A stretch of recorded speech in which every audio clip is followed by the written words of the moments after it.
Welcome back to the second course stream of this week. Where we left off, well, we had started to talk about the European fascination, the European acceptance of Chinese culture, and in particular, Confucianism. So there's a few big questions that we want to think about this week, and of course there are two readings that will help us maybe make sense of these questions, find the answer to these questions. And the questions are, why did 17th, 18th century Europeans admire China? And what exactly did they admire about China? And where had they gotten their knowledge about China from? Remember, in the 17th and 18th century, very, very, very few Europeans had traveled to China. And even fewer Chinese had traveled to Europe, right? So those Chinese who did travel to Europe were often, surprise, Christian converts, accompanying Jesuits on their return visits to Europe. So the very first Jesuits, including Matteo Ricci, had not been allowed to leave China and return, return to Europe. Later on, that was eased, and they could go back. So one very well-known, famous, well-recorded example is Shen Fuzong, who accompanied a Jesuit, Father Philippe Coublet, on his journey back to Europe. They arrived in Holland in 1683. So by then, the Dutch had entered into the East Asia trade, the China and Japan trade. Again, we'll be talking more about that starting next week. So you could hitch a ride on any of these vessels, right? Could have been a Portuguese, a Dutch, a Belgian ship. Those journeys were not cheap. They were very, very expensive. You were, of course, on a ship several months, right? You'd be on a ship several months. These ships were small, so any person would take up space, that could otherwise be used for cargo. You had to feed these people, right? So being on a ship like that was a costly enterprise, and of course it took very long, and it was pretty dangerous. Father Philippe Couplet had come back to Europe to win more support for the Jesuit mission in China. And support essentially means financial support, right? They needed people, they needed sponsors, so to speak, to fund their costly mission in China. And he thought bringing a Chinese person back would help him fundraise, okay? Especially because Shen Fuzong was pretty amazing. He spoke Latin, and he attracted great attention wherever he went. He dined with Louis XIV, the Sun King at Versailles, right? That greatest king of Europe at the time. He was given a royal reception by King James II, who had a portrait made of him. And fun fact, you can still see that portrait today in Buckingham Palace if you ever travel there. And it's right here on the right. Now, Shen Fuzong then also visited Oxford University, where he helped catalog the Bodleian Library's collection of Chinese books. The Bodleian Library is the oldest library in Oxford, one of the great libraries of Europe, of the world. Again, if you ever make it to England, you should visit the Bodleian Library. And they were also among the first university libraries to start a Chinese collection. Even though nobody probably was really able to do much with these books, right, at the time. And they had books and they didn't even know what they were. So Shen Fuzong essentially cataloged them and was able to say what these books were and write little colophons. And Shen Fuzong's notes also survive. So while you're at Bodleian, you could also have a look at them. He suffered from homesickness and he wanted to go back to China. And sadly, he died on the journey back to China, I think somewhere along the coast of Africa. So again, the journey to and from China was very, very dangerous. Lots of dangers lurked on a boat like that, and fever was, of course, one of them. I asked at the beginning of the course stream, how and from where did Europeans then get their knowledge, right? Not everybody could have met Shen Fuzong. Now, we know that the Jesuits had started to translate some of the important canonical texts, especially of Confucianism. And they generally translated them into Latin. And Latin, of course, was the lingua franca in Europe at the time among educated elites, like classical Chinese was in China and in Japan and in Korea and beyond, right? The lingua franca, the language that essentially everybody knew if, they had received a certain degree of education. Latin was that language in Europe. So they produced what is known as the Confucius Scenarium Philosophus, the Confucius, the philosopher of the Chinese, 1687, which was an annotated Latin translation of the 4 books. Remember, we talked about those classics a week or so ago. If you don't remember, go back and have a look at that PowerPoint slide. And these translations were produced by a team of translators. They were led by Philippe Couplet. And the Jesuits very much Europeanized Confucius in the same way they had sinicized Europe to the Chinese, right? Remember, we looked at the map and we had said that a lot of their descriptions sort of tried to make certain places, especially Europe, sound almost Chinese, especially when it comes to ethics and philosophical beliefs, right? In the same way, they try to make the Chinese sound European. So they Europeanized Confucius, well, first of all, by giving him a European-sounding name, right? And presenting his philosophy as entirely compatible and complementary to Christianity, right? So this process of accommodation that we talked about also went both ways, right? Since it was necessary to justify their mission in China because it was so costly, we've mentioned this now several times, they worked to develop the idea that a form of natural religion existed in China that really was only lacking that, that Christian sort of perspective, right? The truth of revelation and one God, right? So this idea that they were completely compatible. Joachim Bouvet, another Jesuit and scientist, right? A lot of these Jesuits we know, had also very thorough scientific knowledge. And Joachim Bouvet, he also sojourned in China.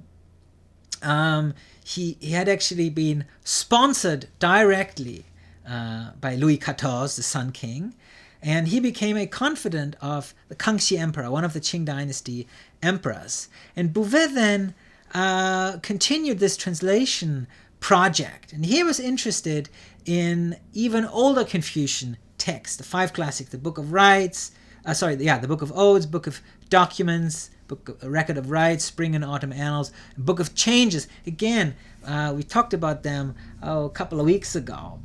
And he interpreted all of these really ancient texts as pertaining to a set of universal texts that all originated from an ancient universal language and proto-religion.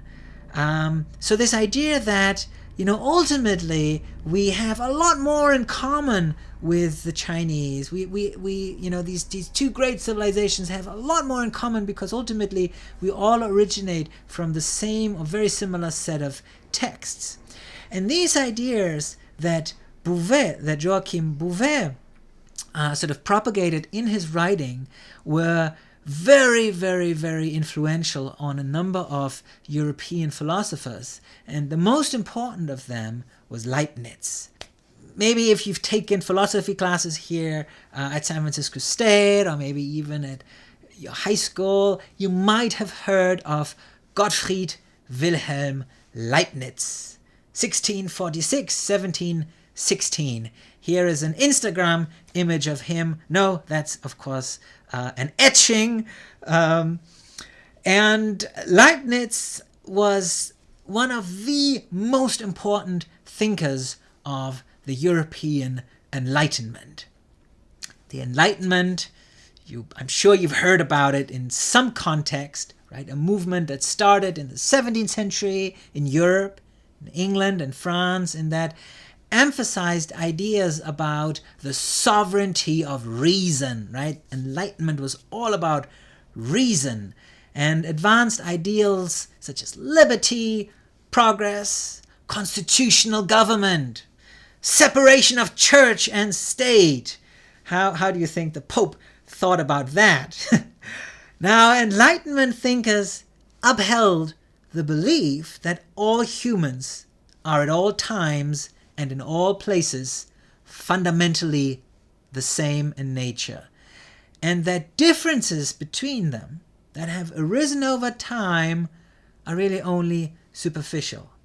And now you all should think, wait, doesn't that sound familiar? Didn't we read something along those lines a couple of weeks ago when we looked at the three character classic, the Sanzijian? People at birth are naturally good. Their natures are similar. Their habits become different. And I'm quoting this here because it's really not a coincidence that the Enlightenment thinkers were impressed by a lot of those texts that the Jesuits translated from the Chinese and introduced to Europeans too, because they felt it resonated with their ideas, right? And Leibniz was fascinated by China and Chinese thought. He actually, had correspondences via letter with several Jesuits. Some of them still in China, some of them had already returned, were back in Europe and France, including Bouvet, right, who was that prolific translator and who also wrote about China. And he avidly read all their books about China and all their translations. And he was so impressed by China that he felt that Chinese missionaries should come to Europe and should teach Europeans the practice of natural religion, which is how Confucianism was, right? Remember, sort of presented to the Europeans. Or practical philosophy. Sometimes they referred to it as practical philosophy because Confucianism was so much concerned about how to rule a society, how to govern a society in an ideal way, right? So Leibniz, right, let me emphasize this, thought that Chinese missionaries should come to Europe and teach Europeans more about Confucianism. Now, in 1699, Leibniz edited a book that was meant to bring together all relevant knowledge pertaining to China that was known at the time. Again, isn't this interesting? If we think back at Matteo Ricci, how he produced that map of the world and he sort of wanted to collate all the knowledge of the world beyond Chinese borders and present it to the Chinese. Well, Leibniz wanted to essentially do the opposite. He wanted to create a book that pertained all the knowledge of China so that Europeans could immerse themselves in that. And here it is, entitled Novissima Sinica, Recent News from China. You have it here on the right. It was hugely popular and very widely read. And of course, you're probably guessing it. We're going to read an extract from there for this week. Now, in the preface, Leibniz presents a comparison of Chinese and European civilizations and his thoughts on future relations between the two civilizations. Leibniz was really an amazing, philosopher. If any of you are math majors, maybe you've heard of him. Leibniz developed a binary arithmetic system that counted in binaries, 0 and 1, that essentially paved the way to modern computing. and simultaneously he studied the Book of Changes, the I Ching, one of those ancient Confucian classics that Bouvet had introduced him to and that he believed made use of a similar binary system, right? It's that system of 64 hexagrams, right? And, he felt that this was both proof of an ancient, Chinese superior scientific knowledge, but also, again, that idea of these ur-texts, that all civilizations essentially had access to a sort of similar body of texts and knowledge. Now, in 18th century France, the teachings of Confucius were taken up by anti-Christian Enlightenment thinkers and presented as an admirable philosophy precisely because it lacked divine revelation, because precisely it lacked the presence of a God, right?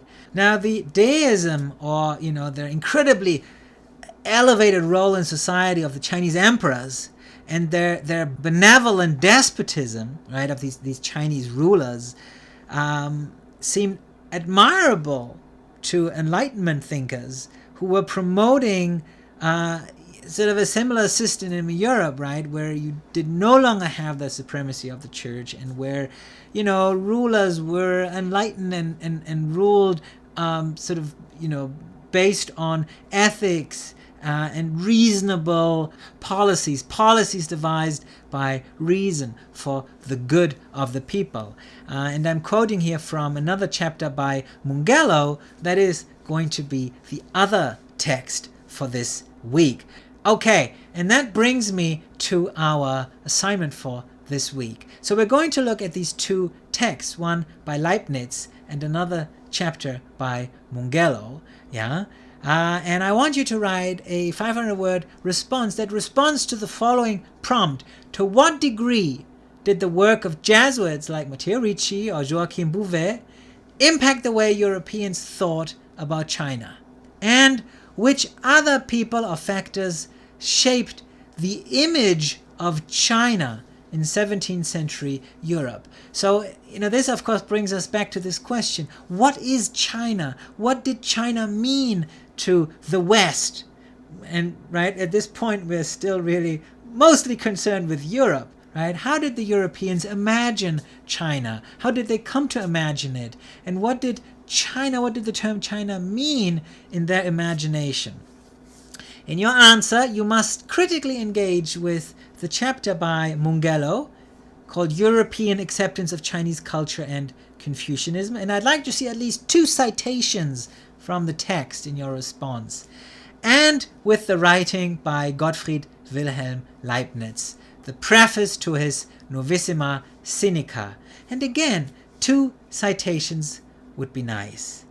And I will leave you with a map of China that was included in the Confucius Scenarium Philosophus, that annotated translation of the Confucian classics that the Jesuits produced. And I think you'll see that China is taking shape, that geographical entity that we now think of when we hear the word China is there, and it's presented actually quite accurately, right? We have the Hainan, the island of Hainan here, we have Taiwan here, we have Japan there, we have Korea here, and then of course, right, we have the coastline, we have the Himalayan mountains here, right? We have Tibet, and then here, of course, we have the Tatars territory. So I think this is interesting because we get a sense that there is now both a geographical entity that is associated with the term China, and of course there is a cultural entity that is taking shape right then and there in the 17th and 18th century. So I look forward to reading your responses, and I will see you next week.